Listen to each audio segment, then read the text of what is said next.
independentemente das circunstâncias, nós queremos te servir, te louvar e te adorar. Recebe este culto que a ti prestamos, pois o fazemos no nome de Jesus. Amém. Amém, igreja. Amém. Que a graça e a paz do Senhor sejam com todos os que estão aqui e com todos os que estão conosco nesse culto presencial e online. Amém? Você pode assentar. Por favor, abra a sua Bíblia no Evangelho de Mateus, no capítulo 28.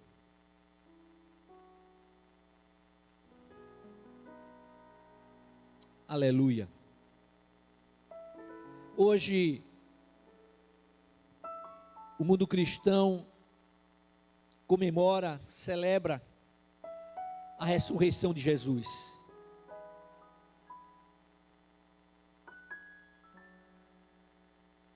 É um dia muito importante para o cristianismo, porque nós podemos nesse dia não somente falar e testemunhar através da nossa vida, através da palavra do Senhor,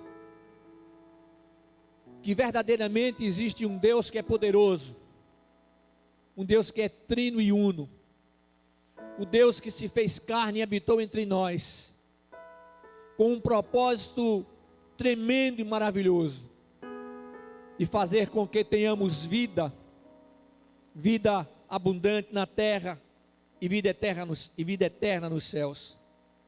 E nós podemos então declarar verdadeiramente: Jesus ressuscitou. Amém?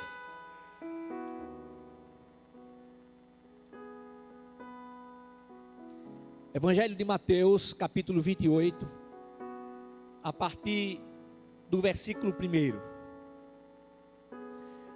Ao findar do sábado, ao entrar o primeiro dia da semana, Maria Madalena e a outra Maria foram ver o sepulcro. E eis que houve um grande terremoto, porque um anjo do Senhor desceu do céu, chegou-se, removeu a pedra e assentou-se sobre ela. O seu aspecto era como um relâmpago, e a sua veste alva como a neve. Os guardas tremeram espavoridos e ficaram como se estivessem mortos. Mas o anjo, dirigindo-se às mulheres, disse: não temais, porque sei que buscais Jesus, que foi crucificado. Ele não está aqui, ressuscitou como tinha dito. Vinde ver onde ele jazia, e depois depressa e dizei aos seus discípulos que ele ressuscitou dos mortos, e vai adiante de vós para a Galileia, ali o vereis. É como vos digo. E retirando-se elas apressadamente do sepulcro, tomadas de medo e grande alegria, correram a anunciá-lo aos discípulos. E eis que Jesus veio ao encontro delas e disse: salve! E elas, aproximando-se, abraçaram-lhe os pés e o adoraram. Então Jesus lhes disse: não temais, ide avisar a meus irmãos que se dirijam a Galileia, e lá me verão. Amém?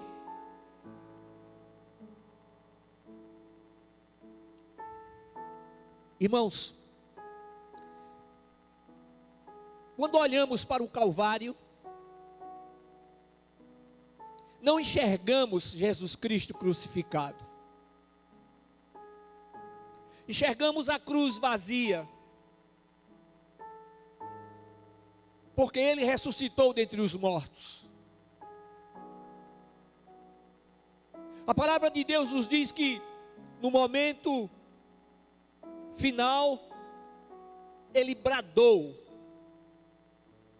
significa ele gritou. Ele não estava ali vencido, não. Ele veio com aquele propósito. Então ele entregou o seu espírito. Ele não foi assassinado. Ele estava naquela cruz porque muito tempo antes de tudo ser formado, ele se ofereceu para vir ao mundo e levar sobre si as nossas dores, os nossos pecados, as nossas iniquidades, para que pudéssemos viver eternamente na presença do Deus eterno. Aí você pode perguntar, mas Deus sendo poderoso, sabendo tudo o que iria acontecer, mesmo assim ele criou o homem, mesmo assim ele nos criou. Ele podia ter criado um ser diferente, que pudesse estar eternamente somente louvando e adorando. Mas ele pode comprovar, e ele comprova, de que o homem feito do barro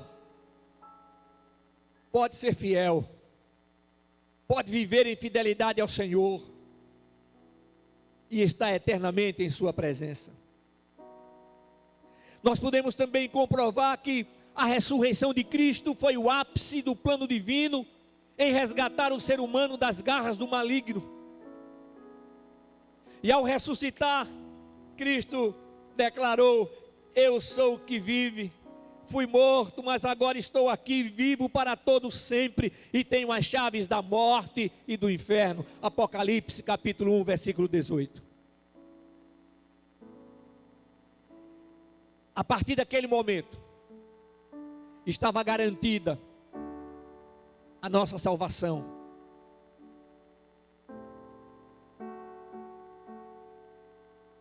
O Deus eterno pagou o resgate com a vida do seu Filho unigênito.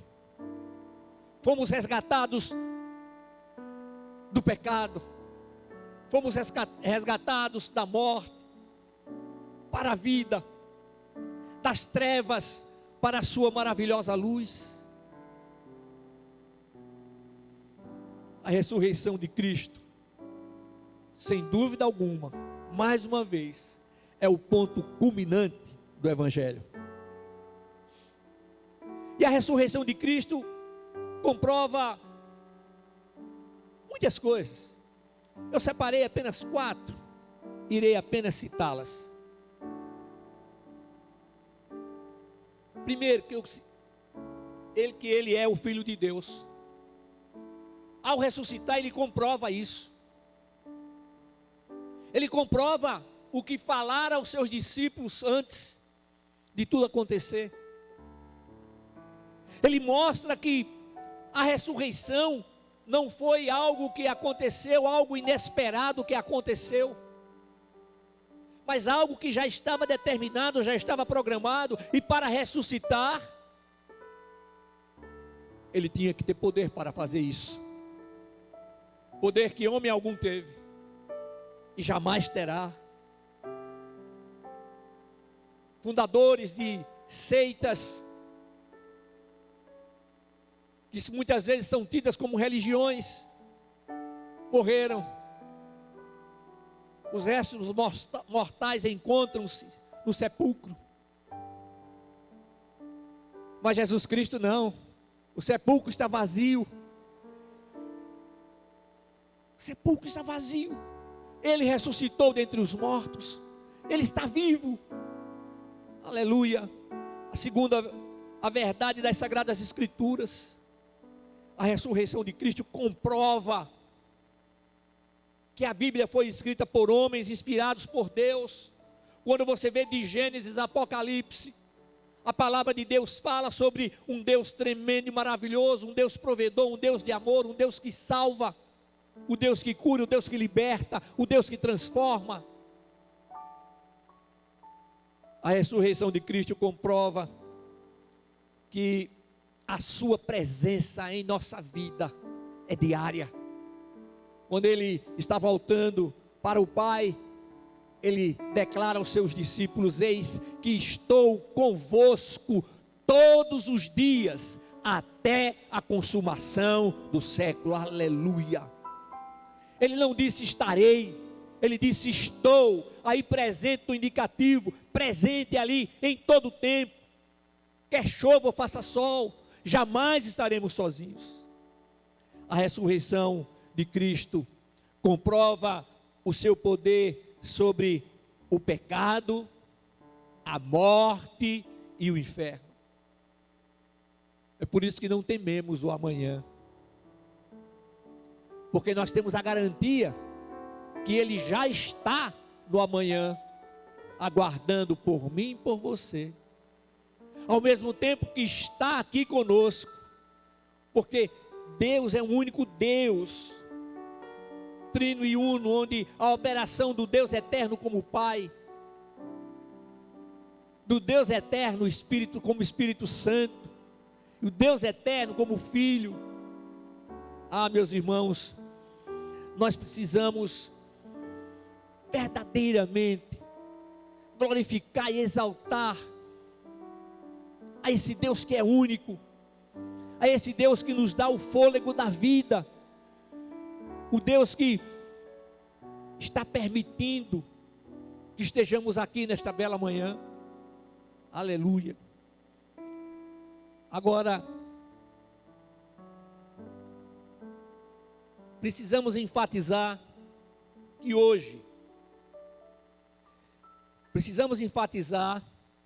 hoje, para nós cristãos,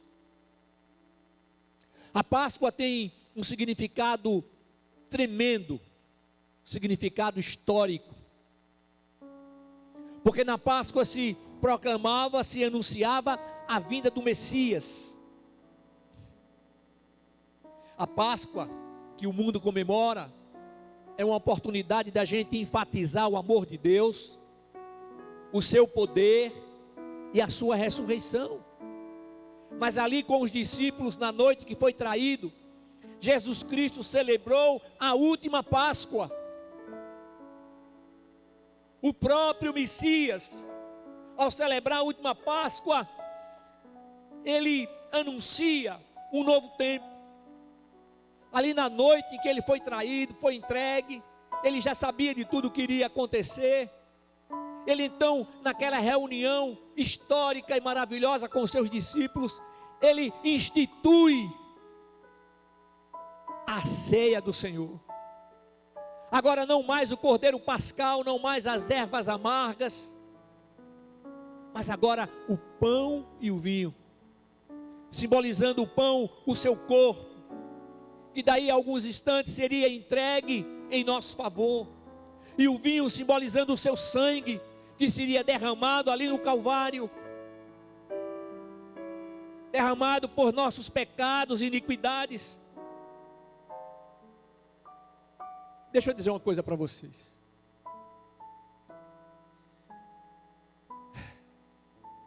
Ora, como Jesus Cristo é o Messias, Ele já veio, Ele já entregou-se a si mesmo por nós. Eu posso dizer sem medo de errar, que celebrar a Páscoa do modo judaico é anular tudo o que Jesus Cristo fez. O celebrante está anulando tudo aquilo que Jesus Cristo fez, porque ele está dizendo: o Messias não veio, o Messias virá. Quando a gente vai lá na origem, ali na saída dos judeus do Egito, quando o Senhor ali instituiu a Páscoa, que tem um simbolismo também de passagem, um significado de passagem. As casas foram manchadas, marcadas com o sangue do Cordeiro, numa simbologia de que o sangue de Jesus Cristo nos purifica de todo pecado, nos protege, aleluia. Em Cristo, nós temos a tranquilidade de que nos encontraremos com aqueles que já não estão conosco. E Jesus fala isso de uma forma muito clara. E eu gostei dessa versão, nesse texto, foi a que eu vi, da Nova Almeida Atualizada, lá no Evangelho de João, no capítulo 14, versículos 2 e 3. Onde Jesus Cristo declara: na casa de meu Pai há muitas moradas. Se não fosse assim, eu já lhes teria dito, pois vou preparar um lugar para vocês. E quando eu for preparar um lugar, voltarei e os receberei para mim mesmo, para que, onde eu estou, vocês estejam também. Aleluia. O Deus eterno, Ele é o arquiteto e o construtor da nova Jerusalém celestial. E ali só há vida, ali só há paz. E Jesus Cristo, ao ressuscitar da morte, Ele a venceu para sempre. Ter as chaves da morte e do inferno é uma demonstração do seu poder sobre a morte física e o inferno. O inferno, que é o lugar temporário onde ficam os espíritos que rejeitaram a Cristo como Senhor e Salvador. Apocalipse, no capítulo 21, fala sobre isso. Então nós podemos dizer que o inferno é a sala de espera do lago que arde com fogo e enxofre, que é a segunda morte. É imprescindível que cada crente analise seriamente se a sua vida está sendo vivida em obediência à fé. Irmãos, isso é algo que todos nós precisamos fazer continuamente. Porque estar em Cristo não significa que deixamos de ser pecadores, mas que somos pecadores que não conseguem mais viver na prática do pecado. E nessa breve meditação, que você possa guardar em seu coração e em sua mente, que esse amor tremendo do Deus eterno, esse amor que é absoluto, ele continua existindo, e que jamais estaremos sozinhos. Dentre as características, eu quero citar somente 3 características que devem permanecer ativas na vida daquele que está em Cristo. Primeira, aquele que está em Cristo conserva a palavra de Deus. O que é que o salmista diz? Escondi a tua palavra no meu coração, para eu não pecar contra ti. Aquele que está em Cristo conserva o hábito da comunhão constante e profunda com o seu Redentor. Essa comunhão constante e profunda, ela se dá através da entrega que nós fazemos. Nos esvaziamos de nós mesmos e declarando que queremos ser cheios, transbordantes do Espírito Santo de Deus. É o Espírito Santo aquele que nos convence do pecado, da justiça e do juízo. É o Espírito Santo aquele que nos faz lembrar dos princípios contidos nas Sagradas Escrituras. É o Espírito Santo que nos faz lembrar quem somos, a quem servimos e para onde estamos indo. É o Espírito Santo que nos faz lembrar que habita em nós e que jamais estaremos sozinhos e que jamais seremos esquecidos do nosso Deus. E em terceiro lugar, aquele que está em Cristo conserva os seus mandamentos, resistindo ao pecado e submetendo-se ao Espírito Santo de Deus. Olha só, o que é que Jesus declarou? Jesus declarou que todas as coisas passariam, hão de passar. Mas ele diz que a sua palavra permanece para sempre. Então, mesmo quando não estivermos mais aqui, a sua palavra continuará sendo válida. Não necessitaremos mais, porque já estaremos face a face com o Senhor. Mas significa que tudo que está escrito aqui tem sido cumprido e continuará se cumprindo eternamente. E a palavra nos diz que aquele que está em Cristo, nova criatura é. As coisas velhas já passaram, eis que tudo se fez novo, aleluia. E em Cristo Jesus nós temos a garantia de uma vida eterna face a face com Ele. Não merecemos, ninguém merece nada de bom, mas é a graça imensurável de Deus, derramada abundantemente. E Ele veio para apenas alguns? Não, Ele veio para todos aqueles que nele creem. E hoje pela manhã, estaremos celebrando também no culto das 16 horas e das 18 horas, a ceia do Senhor. Nós temos essa mesa aqui, esta belíssima mesa,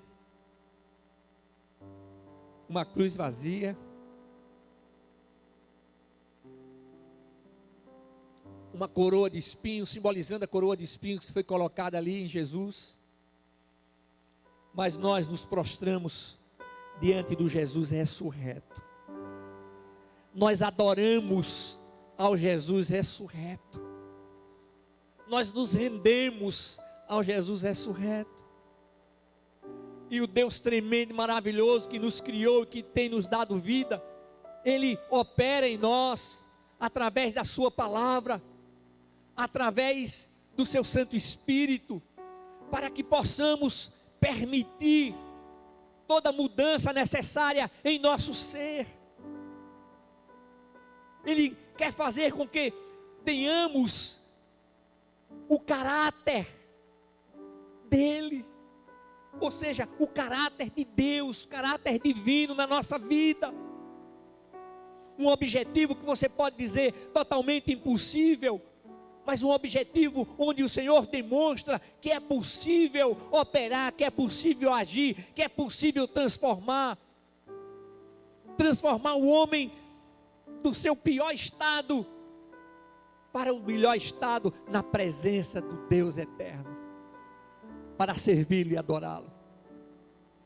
E esse Deus tremendo, maravilhoso, que não faz acepção de pessoas, é o Deus que diz claramente: ainda que uma mãe que amamenta o seu filhinho chegar a esquecer dele, eu, todavia, jamais me esquecerei de vocês. Um amor tremendo, onde ali, quando o seu filho estava sendo crucificado,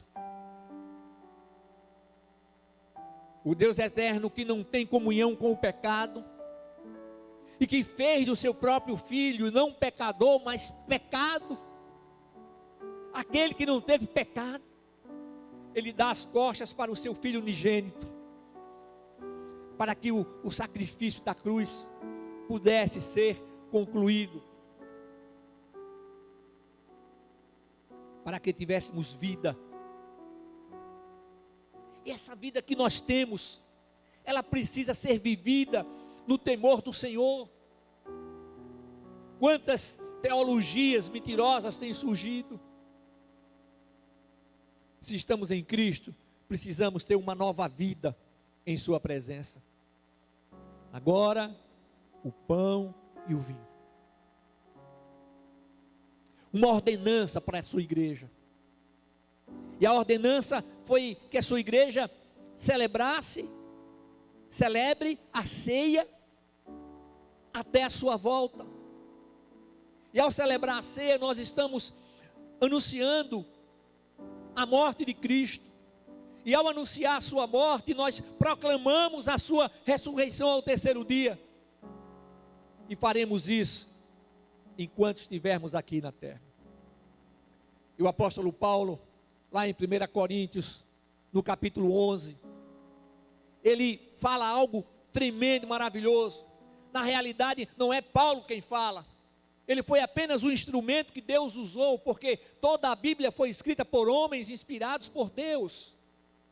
E aí o Senhor diz algo que é muito importante. Ele diz: examine-se o homem a si mesmo, antes de comer do pão e beber do vinho.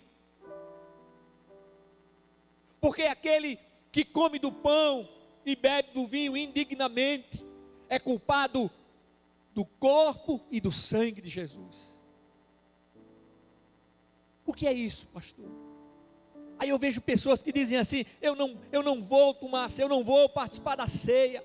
Meu irmão, minha irmã, é justamente neste culto um momento propício para pedir perdão ao Senhor, para se arrepender e se comprometer com Ele, de passar a ter uma vida diferente, uma vida de santificação. E essa santificação significa rejeitar tudo aquilo que o mundo tem como normal, como natural, mas que é contrário aos princípios bíblicos. Por isto, essa ceia é uma ceia de perdão, mas ela também é uma ceia de amor, porque nessa ceia o Senhor declara o seu amor, declara o seu propósito e ratifica a sua igreja, que as suas promessas, todas elas, serão cumpridas. Meus amados irmãos, enquanto estivermos aqui, participaremos dessa ceia. E quando Jesus instituiu a ceia ali com seus discípulos, ele disse que não participaria de novo de outra ceia, senão quando a igreja for arrebatada, e todos juntos celebraremos uma grande ceia em sua presença. Eu vou pedir que você feche os seus olhos e apresente a sua vida diante do Senhor. Fale para o Senhor. Se você faz o autoexame e encontra alguma coisa que precisa ser consertada, apresente agora diante do Senhor. Em Cristo Jesus, não vivemos mais para fazer a vontade da carne, mas vivemos para o louvor da glória de Deus. Ó Senhor amado, é maravilhoso saber que o Senhor perdoa os nossos pecados e iniquidades e deles não lembra mais. A tua igreja que está aqui reunida, a tua igreja que está online, que todos estejam recebendo do Senhor, todos, tudo aquilo que necessitam, e que a partir desse autoexame haja verdadeiramente um novo viver em tua presença, para todo sempre. Amém. Vamos ficar de pé, igreja.